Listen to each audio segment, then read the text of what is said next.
What's up, Guild Wars 2? What I would like to share with you guys today is the best AFK farming spot that I've found in Guild Wars 2 to make the most amount of money with the least amount of effort.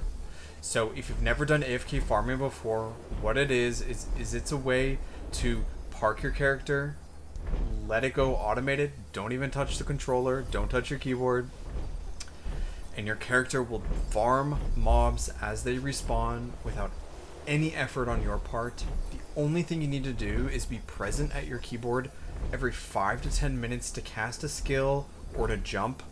Just interact with the game a little bit and it won't kick you out, because if you sit still for about 5 to 10 minutes, the game will kick you out unless you're interacting with the game. So you do need to be a little bit present, but otherwise it's a great way to make a ton of money without really much effort at all.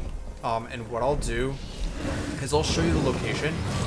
So if you look at my character right now, we are in the domain of Istan, which is a Living World Season 4 map.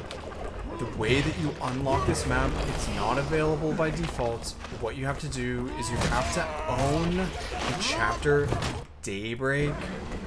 I'll go to it right now. Story journal, Living World Season 4. It's the first chapter called Daybreak. If you buy that, you'll have access to this map. You play the first quest or two in Daybreak and it'll unlock Istan for you. So where is this exactly? Let me just finish this mob. So if you unlock Istan, by default, you will spawn at Chalon Docks, right here. The spot that we're talking about today is just up the hill. You just run up this path, and then it's this ledge up above us. So to get there without a mount, you just run around this corner. And then this is where we are. So the actual sort of spot that you want to park at is just above this shadow. If you don't have shadows enabled, it is approximately in the center part of the slab, but towards this edge. This will allow you to aggro the hyenas as they spawn, the red ones. Now, the reason why I've in particular chosen a Necromancer to park here is because the Necromancer has the greatsword. The greatsword on the Necromancer, and then it is skill 4. It makes all the difference. So what you do is you set it to auto cast. If you look on my screen right here, it is skill 4. What you do is you click control right click. Control right click. It adds this little border. Control right click. And that means it'll auto cast on recharge. So boom, right there. I didn't even click that. It went on its own. It is this growing dark field. You see this dark field AoE around me. It grows for about 4 seconds.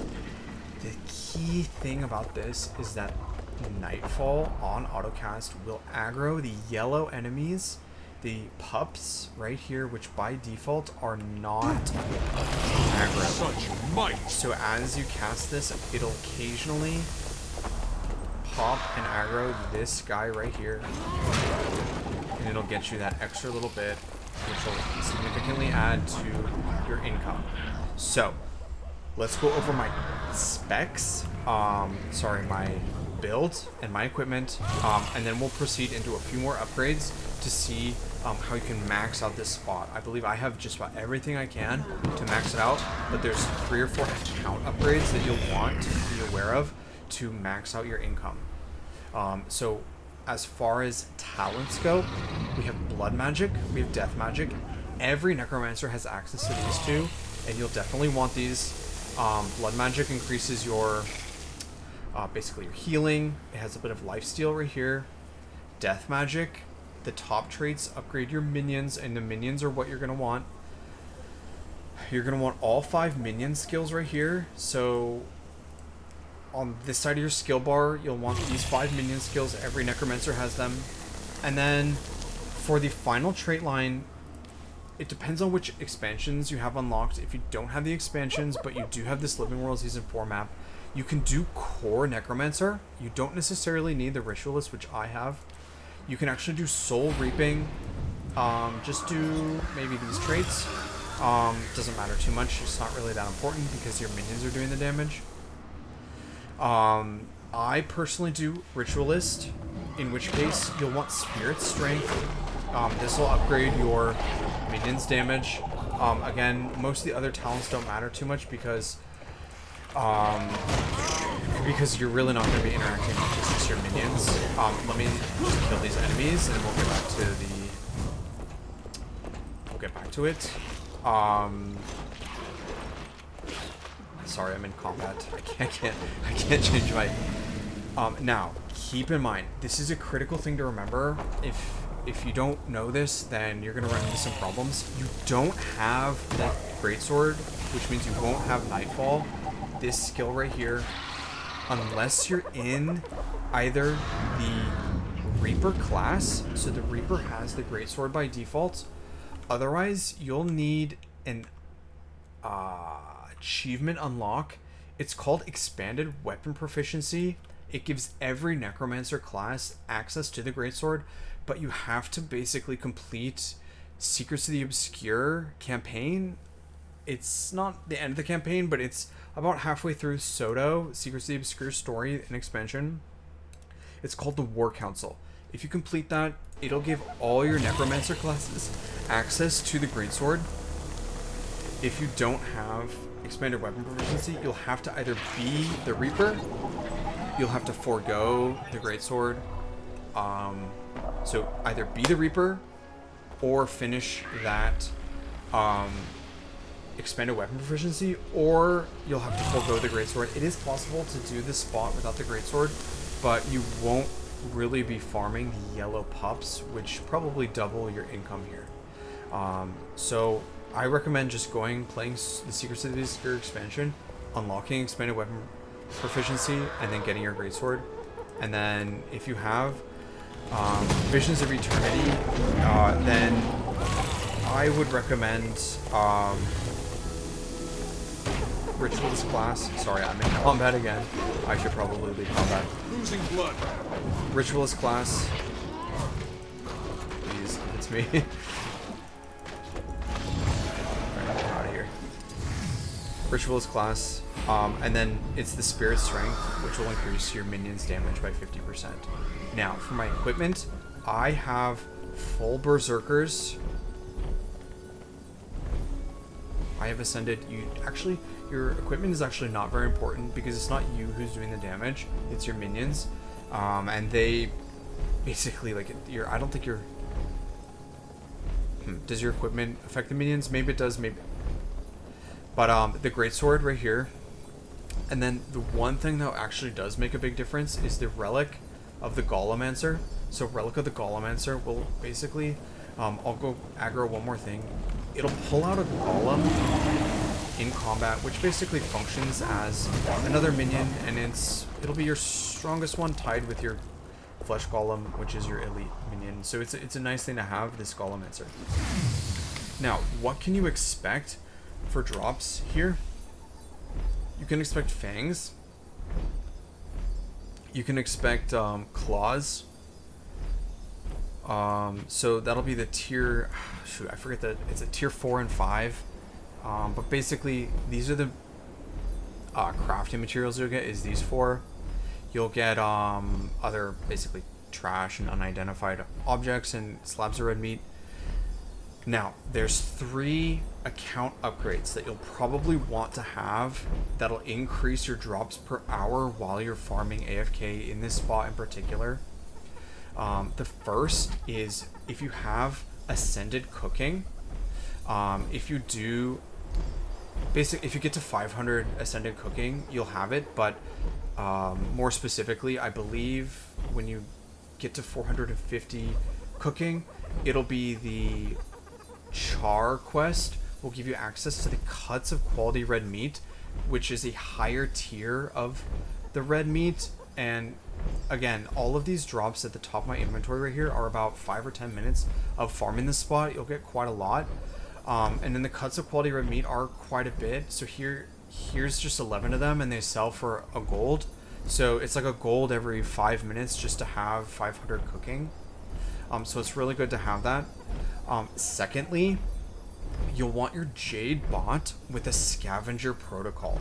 So the Jade bot comes from End of Dragons expansion pack. The Jade bot is right here. So when you play through about half the campaign of the Jade bot, I'll show you right here. Jade bot. Jade bot. It's the scenic route chapter of End of Dragons story. I'll show you that right here. End of Dragons scenic route right here. I just played to get it because it's so important. So chapter 5, basically you get to Canaan City, which is the city map, and it's kind of that first quest. It'll give you the Jade bot, and then in your Jade bot you go over to equipment, Jade bot, the scavenger protocol. There are 2 types of scavenger protocols. They're all almost the same. You can either get the magic trophies or the might trophies. I have the magic trophies, but the might trophy is about the same. Basically every 50 seconds, when you kill the next enemy, it'll give you a scavenger bag, and if you open these bags, it'll give you materials. So I'm opening them, and it's just dropping basically little trophies that add to my income per hour. You'll want that if you're farming AFK. Now, I'll move on to the next one. It's really important to do 2 things, and they work together. And I don't want to confuse you. It's not too complicated, but you need to go to your masteries. Path of Fire. Under Path of Fire, it's Crystal Champion, Volatile Magic Resonance. And what Volatile Magic Resonance does is it basically gives you volatile magic, but it doesn't give you it alone. You need to pair it. You pair the Volatile Magic Resonance with the Karma Retribution. So if you look down here at the bottom on my status bar, I'm hovering over it right now. It's called Karmic Retribution.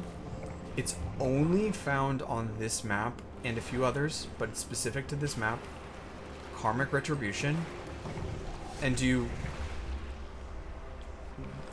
buy it right here from the Volatile Magic Resonance, the Volatile Magic vendor, which is by the Chalon Docks waypoint, the first waypoint. You go and you talk to her. I've already bought it, so you're not going to see it here. You talk to her, you buy it's called the Karmic, I think it's called Karmic Retribution. It's about right here. You buy it. Goodbye. This enables, along with the Volatile Magic Mastery, enables a very special interaction that gives you volatile magic every kill you get. Every single kill you get on this map. So I'll show you right now how powerful it is. So watch. As soon as I kill this push, notice I get the Karmic Retribution, and then I get Volatile Magic. I got 5 Volatile Magic. Every volatile magic is worth about half of a silver. So if I just kill these guys, look how much volatile magic I'm farming. And this is the secret, like, amazing, secret, just bliss, secret, like, just satisfaction of this spot in particular. So I'll just, if you just finish killing these guys, I've made a bunch of volatile magic. Right now, how much volatile magic? I have 12,000 volatile magic, and that's almost all from just farming this spot. And then let me show you how much volatile magic is worth. It's a lot. So I think at one point I did the math. Every 1 point of volatile magic is about half of a silver. It's about 50 copper. So every time you kill an enemy, it drops, 3 to 5. So what is that? That's 2 silver. What you do is you buy from, again, the Volatile Magic Collector trophy shipments. I'll just buy some right now. They do cost gold and volatile magic, but you make about double that gold. So if you spend 6 gold, it'll probably make about 12, which will be more than worth it. So trophy shipments, this is what I just bought, and this is what you use your volatile magic for when it builds up. open them up, and then look, you get a bunch of these golden tier 5 mats, and they're very valuable. You can either bank them for whenever you want to craft legendaries, or realistically for most people, right click, sell them. What's that? That's a little bit under 2 gold, and then I got a bunch of them. So I'm gonna bank them right now. Boom, bank them, send them to my material storage. You also get a bunch of karma. Karma's not very useful in Guild Wars 2, but there's a few uses for it. But it does build up, so I'll consume that. Look, 16,000, and that's from about, you know, 5 or 10 minutes of play of passive farm. So this is the best spot that I've found. What you want your Jade Bond, you want your Scavenger Protocol, you want your Volatile Magic Mastery, and then you want the Karmic Retribution from that vendor. And it's 500 cooking basically, from the Ascended Cooking, and that'll get you so much gold. I sit here, and how much gold do I make an hour? I probably make like 5 to 10 gold an hour just sitting here when I'm doing my homework. You do need to be a little bit active, like you need to move or use a skill every 5 to 10 minutes, but other than that, it's amazing for if you're just watching YouTube videos, if you're chatting with your friends, if you're doing homework. This is an amazing way to make gold in the background. I always have it going on my Necromancer. If you don't have a Necromancer, there are some engineer builds. You'll have to look those up separately. But this is the best way that I've found to farm gold in the background in Guild Wars 2 in 2025. Thanks for watching, and I hope you guys have a great day. If you enjoyed this video, please like, subscribe, and leave a comment if you guys know any better tricks, any better spots, or better ways to upgrade this spot. If you have any problems, you can message me in-game at localhorse, my character, localhorse. Otherwise, I hope you guys have a great day. Enjoy. I'll see you guys around.